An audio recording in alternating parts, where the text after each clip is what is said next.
नमस्कार साथियों। सारथी for civil service Mukherjee Nagar और पूरे टीम के द्वारा पुनः आप सबको कॉन्ग्रेचुलेसन। 17वीं बीपीएससी मुख्य परीक्षा का हम लोग चर्चा कर रहे हैं और एक एक क्वेश्चन के माध्यम से हम सहयोग करेंगे कि कैसे आपका मार्क्स बेहतर हो सके आंसर राइटिंग के दृष्टिकोण से, या फिर प्रीवियस ईयर जो पूछेगा उसको कैसे डिजाइन किया जाए, कैसे फॉर्मेट में लिखा जाए जिससे आप अधिक मार्क्स प्राप्त कर सकते हैं। तो देखते हैं कि बीपीएससी मुख्य परीक्षा 2025 इसी का बात करते हैं। एक छोटा सा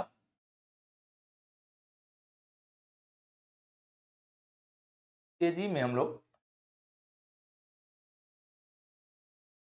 सिलेबस देखते हैं। पहला जो पेपर होगा समान अध्ययन 1 प्रथम पत्र होगा। जनरल स्टडी अध्ययन 2 ये दूसरा होगा। और मेजर जो एरिया है निबंध का होता है। तो हम लोग इन सारे सेगमेंट पे बात करेंगे और अकॉर्डिंग टू क्वेश्चन बात करेंगे और वहां से बताएंगे कि कैसे लिखें जिससे कि आपका मार्क्स बेहतर हो सके शॉर्ट एंड लॉन्ग में। तो इसमें आपका 3 सेगमेंट आपको पढ़ना है। पहला सेगमेंट है आधुनिक भारत का इतिहास। आधुनिक भारत का इतिहास, इतिहास और संस्कृति और संस्कृति। यहां से आप देखेंगे 114 अंक के होंगे। इस 114 अंक में फर्स्ट प्रश्न आपका शॉर्ट होगा, शॉर्ट्स होंगे। इसमें आपको ए बी सी डी और ई लिखा हुआ होगा।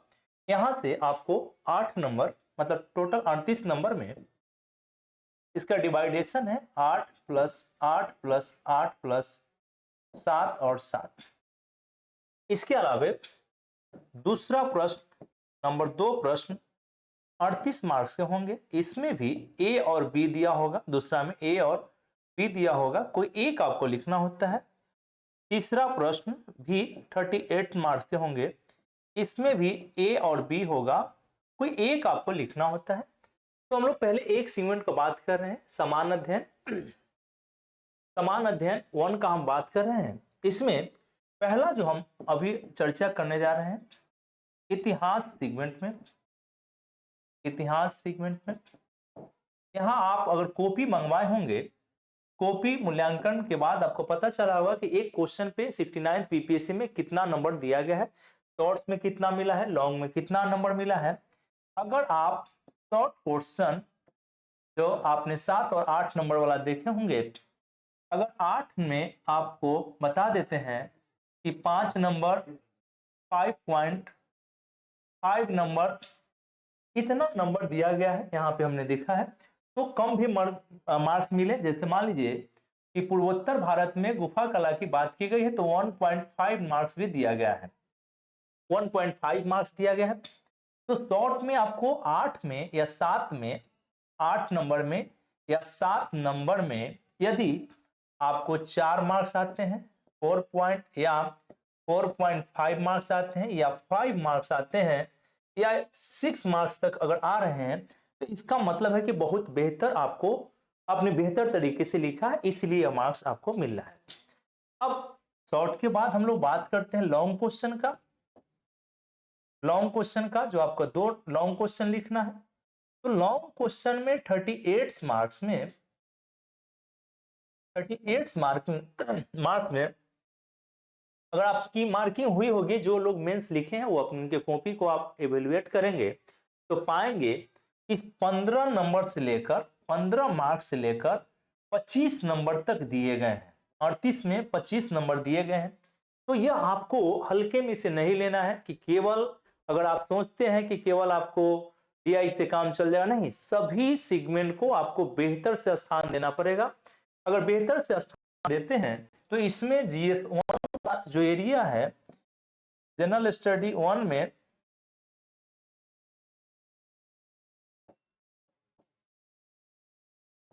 जनरल स्टडी 1 में आपका मैक्सिमम मार्क्स 200 प्लस हो सकते हैं, 200 प्लस मार्क्स ला सकते हैं। तो एक तो आपको हमने कहा कि समान अध्ययन में सेगमेंट 1 में इतिहास से रिलेटेड होगा। इसका दूसरा सेगमेंट जो होता है DI का होता है, डाटा इंटरप्रिटेशन का होता है, जो आपका 72 मार्क्स का होगा। अगर मैथ जिनका ठीक है, कई बार क्या होता है इंजीनियर होते हैं उनसे भी DI नहीं बनता है, लेकिन अभी जो हाल में एग्जाम पूछे गए हैं वो DI ठीक ठाक पूछा गया, आसानी से बन रहा है, लेकिन इसके लिए प्रैक्टिस आपको करना होगा। और हमारे पास सारथी फॉर सिविल सर्विस के लिए दीपांकर सर पटना से ऑनलाइन क्लास ले रहे हैं, कमलेश भारती सर ऑफलाइन मुखर्जी नगर केंद्र और वजीराबाद केंद्र से ऑफलाइन में ले रहे हैं। तो 2 टीचर आपको DI के मिल जाएंगे। यहाँ पे तीसरा जो सेगमेंट होता है 72 मार्क्स का, इसमें GS1 में तीसरा मार्क्स जो होगा वह आईआर का प्लस करेंट अफेयर्स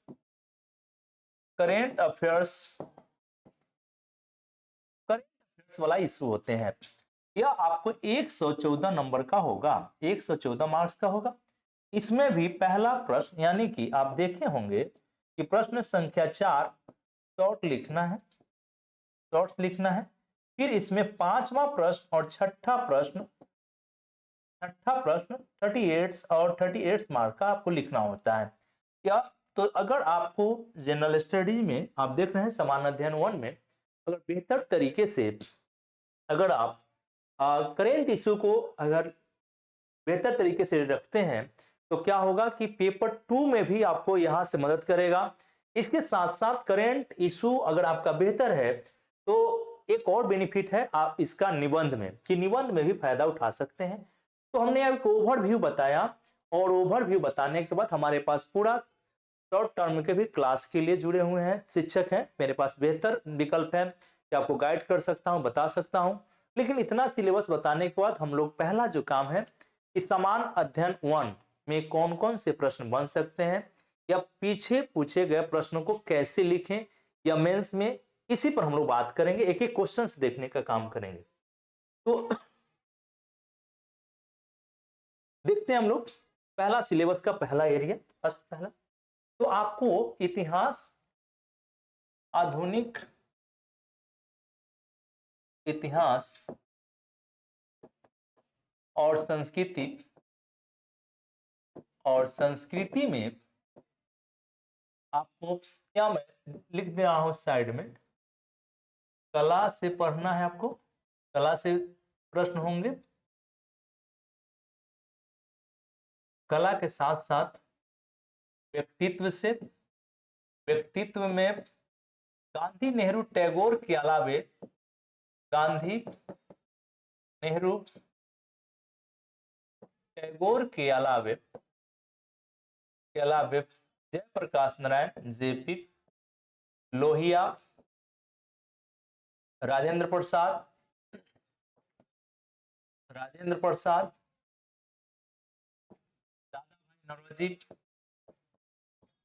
दादा भाई नौरोजी,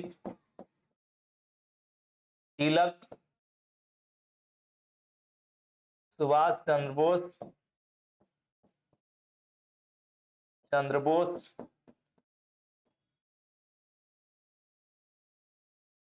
भगत सिंह, अंबेडकर इत्यादि पर्सनालिटी को आप सबको देख लेना चाहिए। और यह दार्शनिक पहलू, और दार्शनिक इसमें होता क्या है कि इनका दर्शन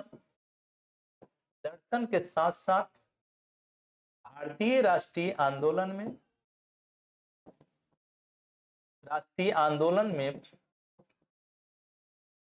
में भूमिका यहां से अगर आप कर लेते हैं तो आपका यहां से प्रश्न मिल जाएगा।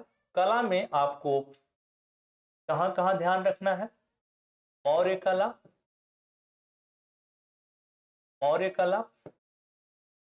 पाल कला और पटना कलम, ये आपने सिलेबस में लिखा है, लेकिन इसके अलावे ऐड ऑन क्या करेंगे?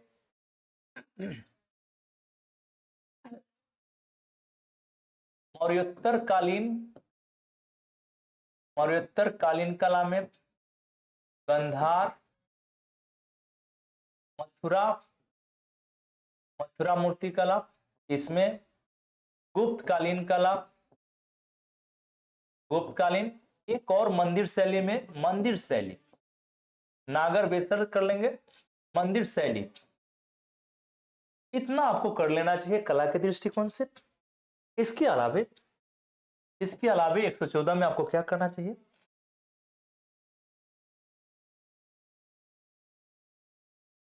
उन्नीसवीं शताब्दी से लेकर आजादी तक इसमें आपको सिलेबस लिखा है संथाल विद्रोह, यह देख लेना चाहिए। दूसरा 1857 का सिपाही विद्रोह। तीसरा यहीं पे राष्ट्रवाद। चौथा राष्ट्रवाद उदारवादी प्लस उग्रवादी। यहां पे आपको यह देख लेना चाहिए। इसके साथ साथ और क्या देख लेना चाहिए सिलेबस में? गवर्नर जनरल में आपको ध्यान रखना है Wellesley plus Dalhousie plus Curzon. ये तीन को शॉर्ट में पूछे जा सकते हैं, यह भी आपको याद रखना है। प्लस आपको किसान विद्रोह एंड आंदोलन, यहां से भी प्रश्न हो सकते हैं। इसके अलावे आप बढ़ेंगे तो अधिनियम में आपको 1833, 1858, 1909, 1919 और 1935 के एक साथ रख लेना चाहिए। यहां से प्रश्न पूछे जा रहे हैं और पूछे जाते हैं यूपीएससी, यूपीपीसीएस या आदर्श एग्जाम में या बिहार के मेंस में दिखाई पड़ेगा। इसके अलावे आपको क्या करना है? चंपारण सत्याग्रह, यह भी देखना है आपको। बिहार में किसान आंदोलन, यही कर लेंगे। बिहार में किसान आंदोलन प्लस सहजानंद, यहां से किसान आंदोलन। इसके अलावे गांधी में असहयोग, सविनय, यह भी देख लेंगे। प्लस भारत छोड़ो आंदोलन सिलेबस में लिखा है, भारत छोड़ो आंदोलन। इसके बाद आपको वामपंथी, यह भी देख लीजिए। किसान प्लस मजदूरों का क्या रोल रहा, स्वतंत्रता आंदोलन में, यह देख लिया जाए। और लास्ट में आईएनए प्लस सुभाष चंद्र बोस और लास्ट में नौ सैनिक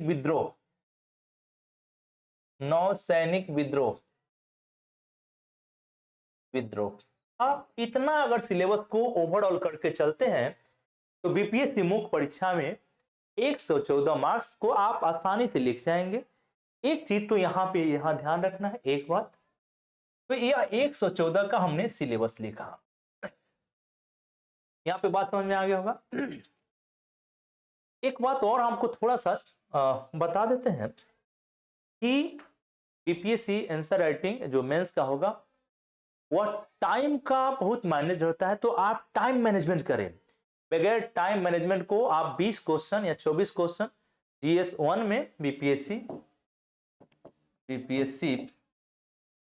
1 में आपका जीएस 1 में क्या है और जीएस 2 में, इसमें टाइम को कैसे व्यवस्थित करें, ये मेरा मुद्दा है कि समय को कैसे समय पर पूरा कर लें, समय को कैसे व्यवस्थित करें।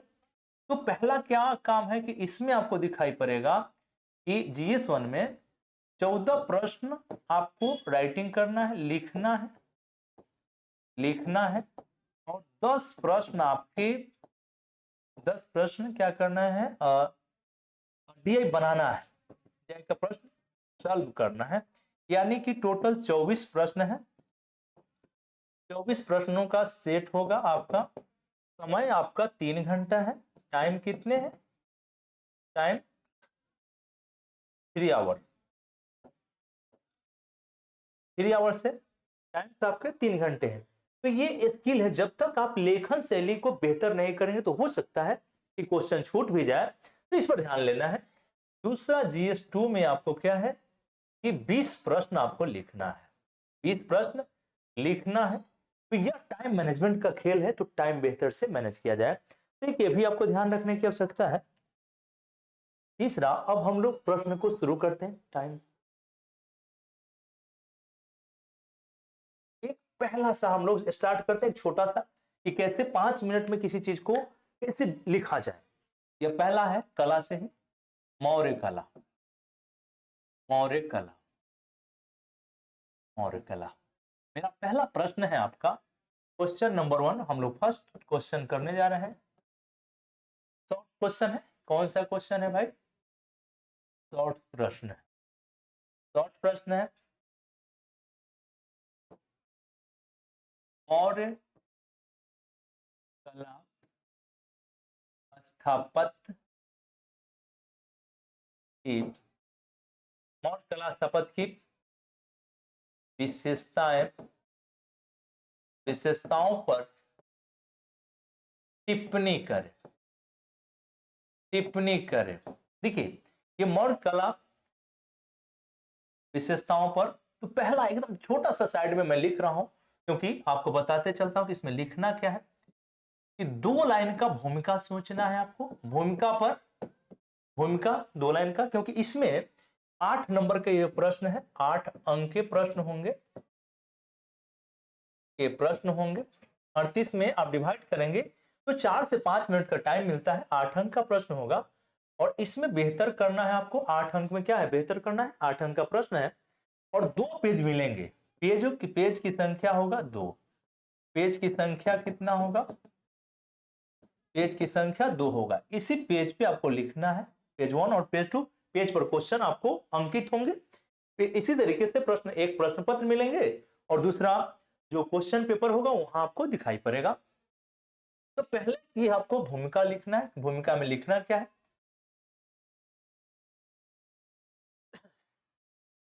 भारतीय कला के इतिहास में, भारतीय कला के इतिहास में, यह कला अद्वितीय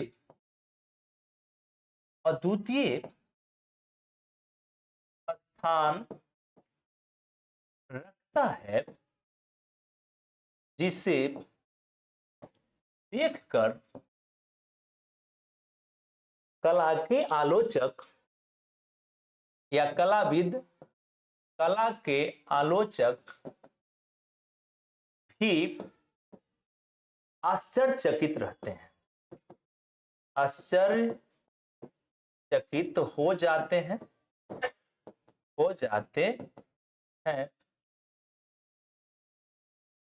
इस कला की शानदार पॉलिश अपने आप में बेहतर स्थान रखता है। यहाँ पे मौर्य कला तेजी में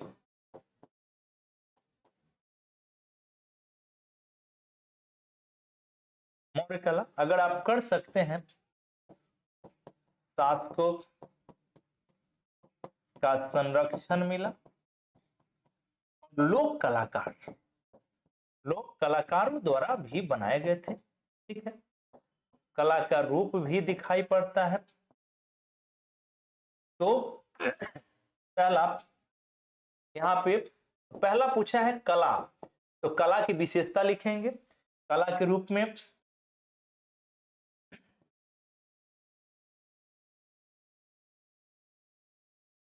स्थापत्य कला, मूर्ति कला,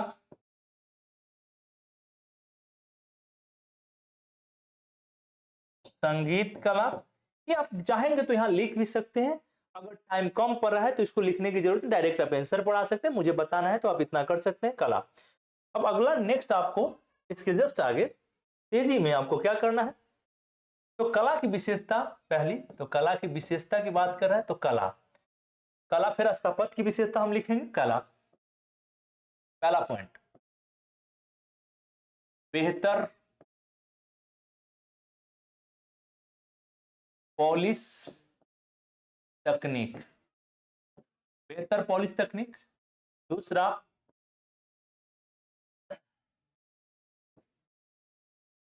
बौद्ध धर्म से प्रभावित, दूसरा पॉइंट बौद्ध धर्म से प्रभावित। तीसरा, बेहतर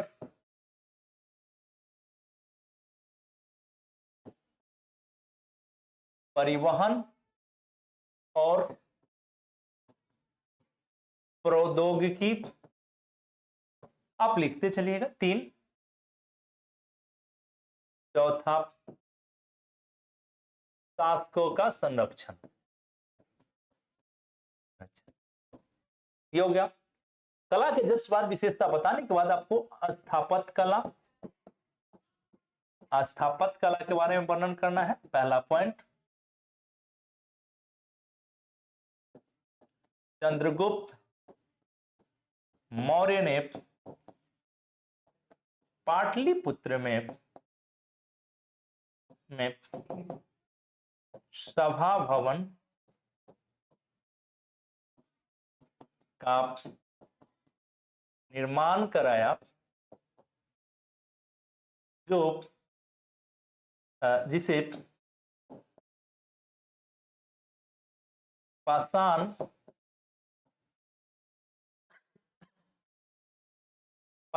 के सहारे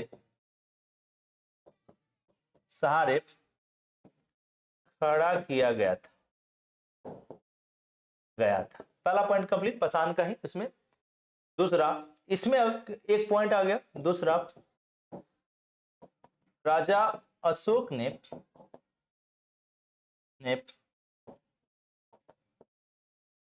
बौद्ध धर्म को ध्यान में रखते हुए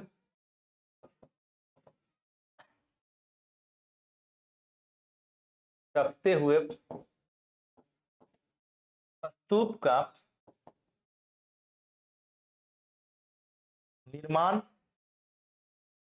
निर्माण कराया।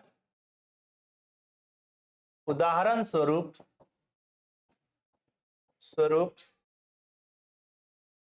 सांची, विदिशा आदि उदाहरण से बताते चलना है। दूसरा पॉइंट। तीसरा, राजा अशोक ने गया में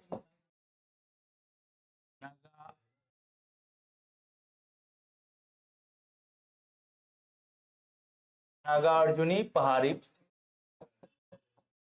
तथा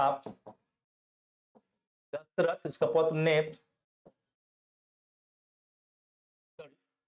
राजा अशोक ने गया के बराबर पहाड़ी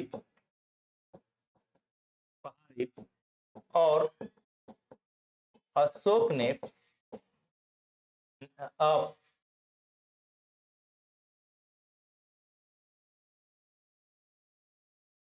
पहाड़ी और दशरथ ने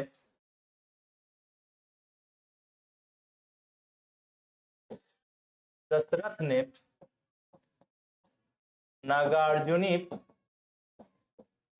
पहाड़ी में आजीविकों को गुफा दान दिया। इसमें देखेंगे गुफा दान दिया। इस गुफा में चमकीले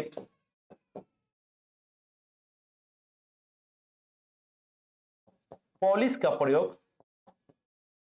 प्रयोग कॉमा खरबूजिया या ढोलाकार, इसका बनावट ढोलाकार है। उदाहरण दे दीजिए लोमेश ऋषि। यहां तक आपको बात क्लियर हो जाएगा, छोटा सा तेजी में लिखना है लोमेश ऋषि।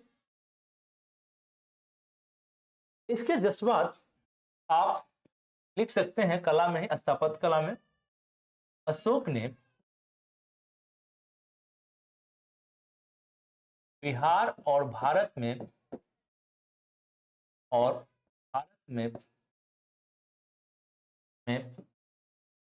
स्तंभों पर अपना लेख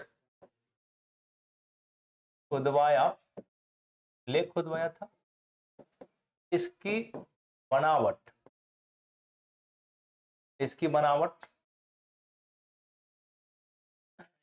आपको देखेंगे आवंगमुख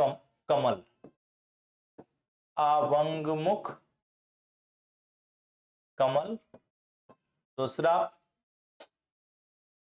पॉलिश के बारे में चर्चा करेंगे। तीसरा चौकी का चर्चा कर देंगे। चौथा पशु पक्षियों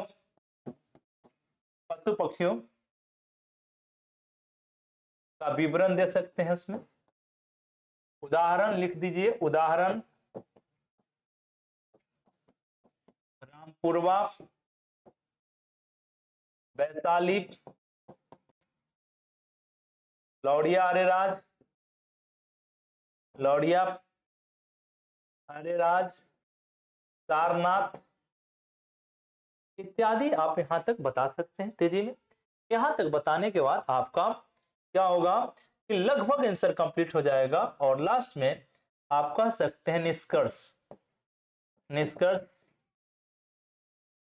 निष्कर्षतः यह भारतीय इतिहास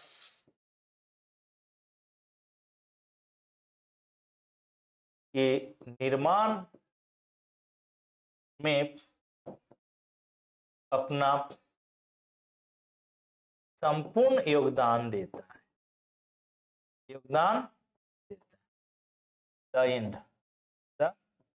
ऐसे आप लिख सकते हैं इस आंसर को।